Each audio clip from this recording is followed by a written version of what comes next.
हाय, good morning. आज आहे day 8 आणि हो, तुम्ही आज माझा आवाज ऐकताय कारण की मी आजपासून असं ठरवलंय की मी माझे सगळे व्लॉग्स, मिनी व्लॉग्स हे मी माझ्या व्हॉइस ओव्हरनेच करणार आहे सॉन्ग. तर आज माझ्या दिवसाची सुरुवात झाली होती घाम पुसून, कारण की मुंबईमध्ये पाऊस तर पडतोय पण घाम फार येतो. ठीक आहे, मी फिट चेक दिला आणि त्यानंतर मी काम करायला बसली.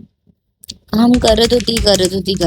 काम केल्यानंतर नाही, करता करता आठवलं की वा, माझा कॅमेरा खूप मिनिटापासून चालू आहे. खूप मिनिटं म्हणजे 12-13 मिनिटं. तर मग मी कॅमेरा बंद केला. त्यानंतर इथे पण मी कॅमेरा सेट करत होती. गाईज, मी दिवसभर कॅमेरा सेट करत असते इकडे तिकडे. तसा फालतूचा व्हिडिओ काढला. त्यानंतर मग मी निघाली मस्त ट्रेनमध्ये पण मी असं प्रयत्न करत होते की मी छानसा व्हिडिओ काढते. त्यामध्ये 4 बायका अशा माझ्या तोंडाकडे बघत होत्या, वा की ही कायच करते. पण ते सगळं सोडा, किती छान असा सनसेट झाला आहे, किती सुंदर वाटतंय. जर अशीच मिनी ब्लॉग बघायला असेल तर फॉलो करा.